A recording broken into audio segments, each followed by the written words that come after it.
Uko navuze rero uyu munsi uravuga ku kintu cyerekeye sin, icyaha ni iki? Haleluya. Ubundi icyaha ni iki?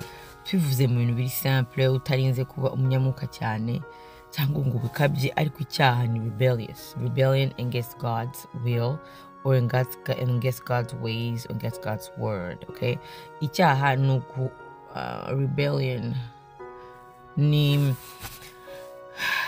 gusuzugura cyangwa kwanga icyo ijambo ry'Imana rivuga, ikimana idutegeka n'inzira z'Imana. Haleluya. Gukora ikimana ivuga. Donc ikintu cyose dukoze kitemerewe n'Imana, uko twagiha impamvu kose, icyo ni icyaha. Amen. Tuba mu isi yita ibyaha ayandi mazina, kugira ngo Satani bwo bucakura yakoresheje ku buryo ibyo twakagombye kwita ibyaha ubu tubyita izindi nzina kugira ngo tubyoroshye. Ariko nagira ngo mbabwire ko uko twabyita kose, impamvu twatanga zose, uko twabibona kose ni icyaha. Amen. Ikintu cyose Imana yavuze ati iki nugikora ntabwo nemeranya nawe, ni icyaha. Amen.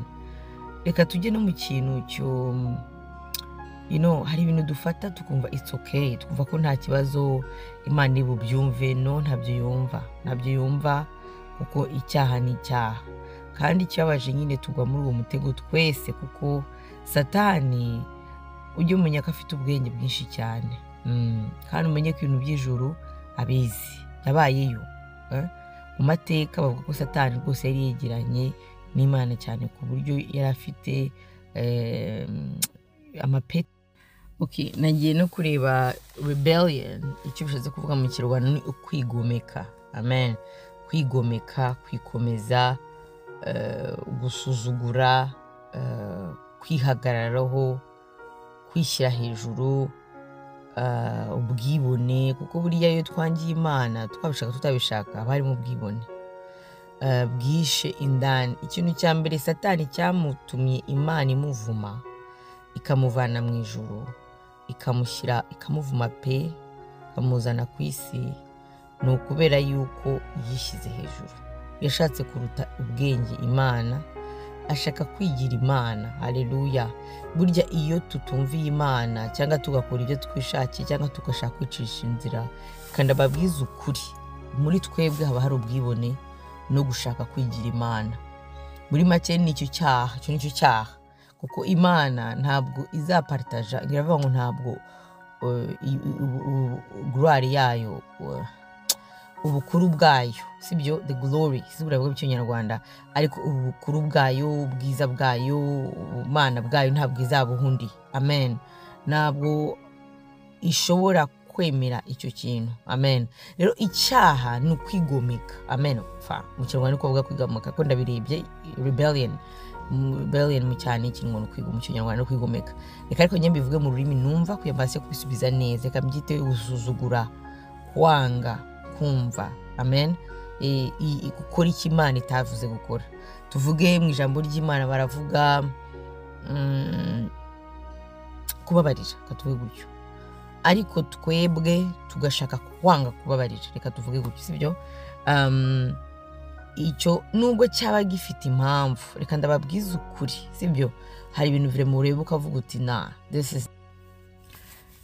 Rero tumenye ko tunavuga ku byerekeye kubabarira, ari igihe vrema uba ufite reason, ufite reason yuko udashaka kubabarira, right? Ariko ikihishe indani, ikihishe indani, buriya iyo wamaze guha ubuzima bwawe Imana, tuba twabwiye Imana tuti njyewe sinyiriho, ni wowe uriho, sibyo? Uba wamaze kuva ku isi, utakiriho, warapfuye. None mba warabatijwe, ufite n'icyemezo kibikwemeza. Kubera kubatizwa bishatse kuvuga ngo ndapfuye kuri njye, Imana igiye kuba muri njyewe. Kandi iyo uvuze ngo Imana igiye kuba muri wowe, wemeye kuyoborwa n'Imana. Amen. Ntabwo byoroshye pe, kuko ntabwo bigomba koroha, kuko ntabwo iyi nzira y'agakiza yoroshye. Ijambo rero ngo abajyamo ni bakeya, abenshi inzira yagutse ni y'abazarimbuka, ariko inzira y'abajya mu ijuru ni ntoya. Bivuga ngo ni bake bazayijyamo, ni bake bazashobora ibigeragezo, ni bake bazashobora kwihanga, ni bake bazemera ngo Yesu abayobore.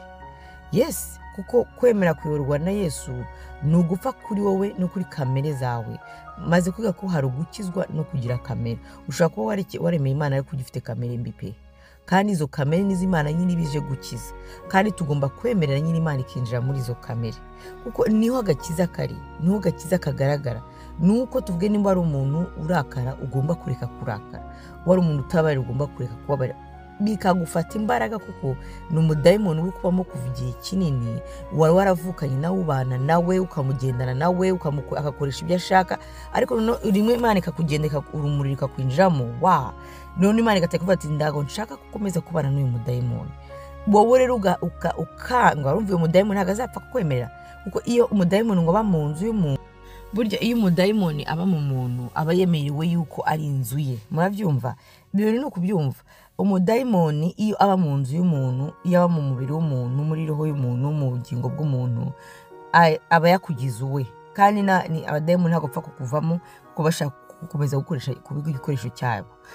Kandi rero ngo iyo akuvuyemo, tuvuge ngo urakijijwe cyangwa Imana yakubohoye, bakuvuyemo, ngo baragaruka bagashaka kureba ko hakirimo umwanya. Ngo kandi iyo baje baza ari barindwi. Murabyumva? Ushobora ngo baza noneho ari babi kuruta mbere. Umva deja ntabwo aza ari umwe, baza ari benshi. Kandi iyo bakwinjiye ngo uba mubi kuruta mbere. Tuvuge nimba ari umuntu Imana yarakijijwe, yaraguhaye kubabarira, kugira amahoro, kugira ngo Satani azaguteza ikintu kikubuza ayo mahoro, cyongera kikakuzanamo wenda uwo mujinya, cyangwa kikagutera nawe ukigomeka. Ukigomeka ukanga kumva Imana, tukagomeza twigomeka, tukagoma twikomeza. We ntabwo ubizi Satani abinjiye, kandi uko yinjiye arazana babandi barindwi. Nkubwije ukuri, nugera ku rugero ko umutima wawe winangiye kugira ngo ugaruke, ntabwo uzagaruka. Kusha muri byo bitubwira, uzarebe mu Bibiliya hari abantu binangiye barinda bapfa bimeze bityo. Kuko turakinisha agakiza tukumva ko buriya ibintu bigenda uko dushaka, ariko ntabwo ari byo. Honnêtement, iyi message irakomeye kandi tuyumve. Buriya Imana hari n'ibintu bijya ducishamo kugira ngo idufungure amaso, kandi natwe tubifungure abandi amaso. Kuko hano ntabwo turi kurwana natwe, turi kurwana na Satani. Amen. Kandi Satani aturwanya n'imibiri yacu, aturwanya n'izo kamere ndi kuvuga, aturwanya nyine n'ibyo byaha. Ye kamera nyita ibyaha, ni icyaha cyacu turimo, kandi Imana ishaka kudukiza kuko nibizinjira mu ijuru. Rero tumenye ko tunavuga kubyekeye kubabarira. Ari igihe vraiment uba ufite reason, ufite reason yuko udashaka kubabarira, right?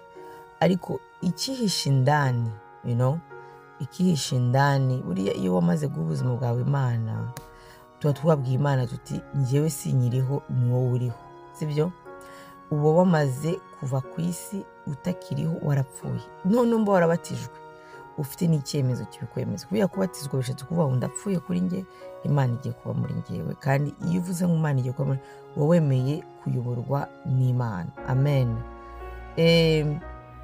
Ntabwo byoroshye pe, kuko nta nubwo bigomba koroha, kuko ntabwo iyi nzira y'agakiza yoroshye. Ijambo rero ngo abajyamo ni bakeya, abenshi inzira yagutse ni iy'abazarimbuka, ariko inzira y'abajya mu ijuru ni ntoya.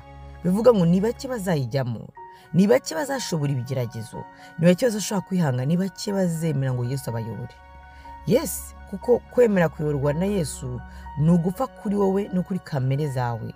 Maze kwiga ko hari ugukizwa no kugira kamere. Ushobora kuba waremeye Imana ariko ugifite kamere mbi pe. Kandi izo kamere n'iz'Imana nyine bije gukiza. Kandi tugomba kwemerera nyine Imana ikinjira muri izo kamere. Kuko niho agakiza kari, niho agakiza kagaragara. Nuko tuvuge nimba ari umuntu urakara ugomba kureka kurakara. Wari umuntu utabarira ugomba kureka kubabarira. Bikagufata imbaraga kuko ni umudayimoni uri kubamo kuva igihe kinini. Wari waravukanye nawe, ubana nawe, ukamugendana nawe, akakoresha ibyo ashaka, ariko rimwe Imana ikakugenda urumuri rikakwinjiramo. None Imana ikavuga ati ndago nshaka gukomeza kubana n'uyu mudayimoni. Wowe rero ukanga, urumva uyu mudayimoni ntabwo azapfa kukwemerera. Kuko iyo umudayimoni ngo aba mu nzu y'umuntu, ntabwo bizinjira mu ijuru. Reka nkubwire, nimba utari unabizi ubimenye, tubimenye. Agakiza ntabwo ari umukino, ni ubuzima bwemereye, ni ubuzima nyine bwo kwemerera Imana tukagorwa. Iyo mvuze kugorwa nta nubwo ngo baze bakwice bakugire gute, sha ni kurgorwa muri kamere pe. Kugorwa uko ni ibintu aba ari ubuzima. Warabanye na Satani igihe kinini, nicyo cyaha igihe kinini, no ukaba we, ukaba umuntu doko ukaba we. Ariko Imana ntabwo yabana n'ibyo bintu.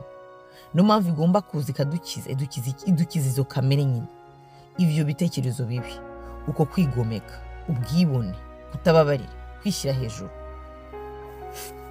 Urabibona, doka ibi byose hari ibintu birindwi Imana yanga.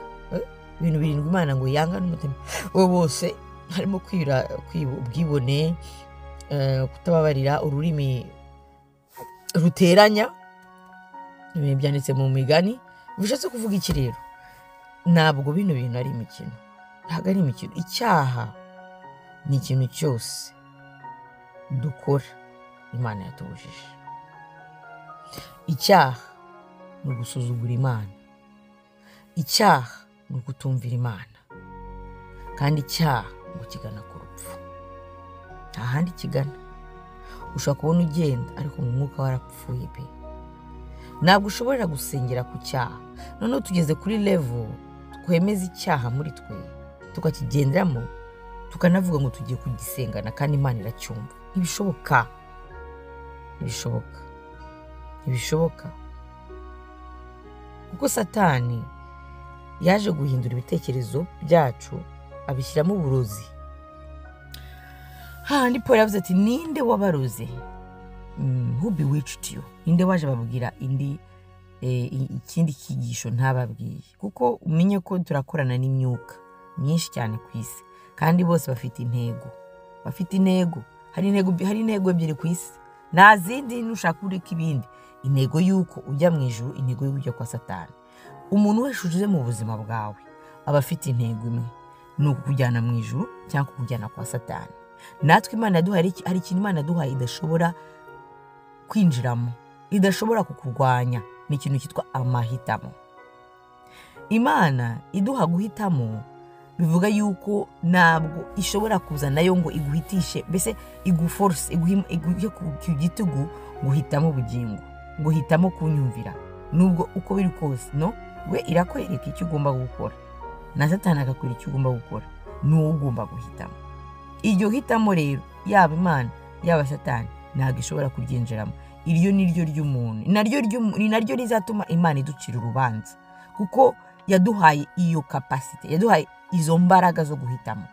Igihe Adamu na Eve bariye kiriya giti, bamenye ukuri. You understand? Bahise bamenya ukuri n'icyaha, bahise bamenya, bagiye gusobanukirwa. Amen. Vuga ngo rero ubu ntabwo ushobora guha, n'impamvu n'abanyabyaha bazajya ikuzimu, banze Yesu Kristo, kubera ko bahisemo, babishaka. Muri twe harimo amategeko, hari ibintu tuba tuzi mu isi buriya bitari ngombwa ko unakizwa, ugomba gusobanukirwa. Amen. Kuko ariko bigufata imbaraga kugira ngo dukizwe neza, bisaba nyine ko dukizwe ku Imana iduha umwuka wera. Umwuka wera amaze iki rero? Aza kugira ngo aduhe nyine icyo kintu, wakoze nabi, wakoze nabi, rero genda ukore gutya. Ariko nidukomeza kwinangira umutima, tukigomeka, tukihagararaho, kandi tukabiha impamvu, ko Satani nyine atanga impamvu kandi yumvikana. Urumva ibi Satani yabwiye Eve na Adamu ngo rega nimuzapfa, ahubwo ibi nibi. Umva Eve nawe yumva iyo mpamvu kweli, yumva ni nziza, iramugirira akamaro, ariko yibagirwa icyo Imana yavuze. Nukuri Imana iduhe kutibagirwa, kandi Imana iduhe kumva. Reka mbabwire, runo rugendo n'urwambo buri ku giti cye. Ntuzabura agakiza hejuru y'umuntu cyangwa hejuru y'ibintu cyangwa hejuru y'inosi, kuko nibyo Satani azaguha. Satani yabwiye Yesu ngo ndaguha iyi si numfukamire. Satani Yesu yarazi ijambo ry'Imana, nubwo yari umwana w'Imana, mwibwire ko yari umuntu. Nitugomba kureka kuvuga ijambo ry'Imana uko riri. Amwereka isi, amwereka ibi, ariko aravuga ati no, njye sinaje gukorera isi, naje gukorera Imana, naje kumvira Imana. rero tuba abantu bahagaze mu kuri, tuba abantu kandi b'abanyabwenge. Imana yavuze ngo mwitonde nk'inuma ariko menye ubwenge nk'inzoka. Nitutamenya ubwenge muri kino gihe uzisanga waraguye, ibyo bitaga ibyaha utangire ubyemere, ubyemeze kandi ubihe impamvu yo kubikora, umve ko Imana nijoro iri kumwe nawe. Ntabwo Imana iri kumwe natwe, ntabwo Imana igendana n'abanyabyaha icyaha, no. Imana intego yayo gukunda abanyabyaha no kugira ngo twihane tube ubishaka, kandi yaduhaye byose, yaduhaye Mwuka Wera, iduha ijambo ryayo. Rero nukomeza kwihagararaho cyangwa se tugakomeza kwikakaza, ni ukuri ko Imana tuzajya kuzimu. Ngo abihanganye abo nibo bazahabwa ikamba ry'ijuru, abemerera Imana, abayubashye muri byose, muri byose nta mpamvu wikwireba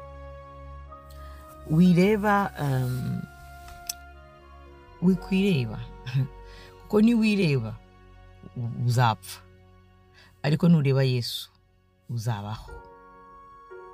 Yego, ngo ushaka gufata ubuzima bwe ngo ku isi akabugira ubwe ngo azabubura, ngo ariko ngo uzabubura nyine ku isi azabubona mu ijuru. Bivuga ngo nyine ntabwo twikigenga impamvu Satani yaduha zose, ntabwo twigenga. Turi hano kugira ngo dukore ubushake bw'Imana, twubahe Imana muri byose. Ndababwiye niyo mpamvu nyine urugendo rudakomeye, kuko ni ukurwana n'izo kamere n'ibyo byaha. Njye simbyita kamere, ikabyita ibyaha. Kamere ni icyaha, kamere ni ikintu kibi cyose dufite kitava ku Mana. Kamere ni karande, kandi nta wundi uzayikiza uretse Yesu, ariko nta wundi uzemerera Yesu uretse wowe, uretse njyewe. Ntabwo Yesu azagutegeka, azakwereka inzira, niwe ugomba kuyicamo, na Satani akwereka indi, niwe ugomba kuyicamo. Nta wundi uzadukorera agakiza. Ntuzavuga ngo ntabwo nagiye mu ijuru kubera uyu, ntabwo numviye kubera uyu, ntabwo nabashije kubabarira kubera ibintu yankoreye. Yesu, njyewe kera navuga ngo Yesu ntacyo yaciyemo, ariko ubu ndabibona Yesu nta kintu ataciyemo, ahubwo yashyiyemo ibintu biri kuturusha. Kandi ashima Imana yamfunga amaso kuri icyo kintu, kuko ntabyo numvaga.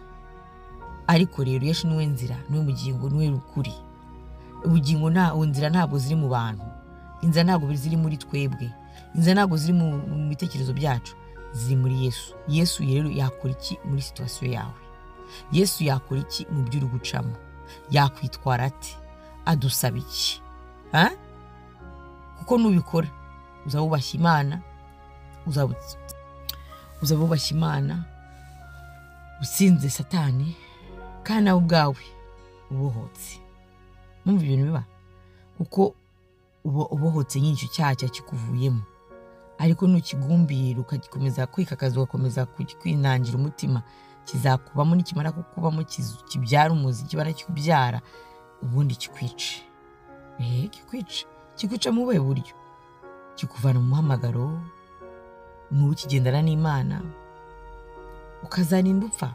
Hari ibintu byinshi kikwica. Uzarebe ubuzima bwa ibintu byagenze, kumvira juste ijwi, amaso ngo arabona, abona ngo bibereye amaso. Ni ibiki tubona? Ni ibiki Satani ari kukwereka? Ni ibiki Satani ari kukongorera? Amen. Bituma utumvira Imana, ukazava mu bwiza bw'Imana, nkuko Ivi na Adamu bavuyemo. Kandi haba ingaruka pe, ingaruka z'icyaha zirahari, kandi n'urupfu rurahari. N'abihanganye, abashaka gukomeza ijuru, twihangane. Umva, twemerera Imana, tureke kwishyira hejuru, tureke kwinangira imitima, tureke kwikakaza, kuko n'ubundi nta nicyo turi cyo, nta nicyo uzasoroma gukora ibyo bintu, nta n'inyungu zirimo. Satani azikoreka ako kanya, ariko ejo azakwica. Rero abihanganye mukomeze mwihangane. Hari abo nzi bihangana, umva, mvugana n'abantu benshi pe, ariko ikamba ni iryabo. Imana idufungura amaso, kandi tuyemerere. Tureke kuvuga ngo Imana iduha imbaraga, tuyemerere, tuve mu byaha, tuve kwemera ibyaha. Icyaha ni icyaha, kandi kigana ku rupfu. Ariko Yesu yaje kuduha ubugingo.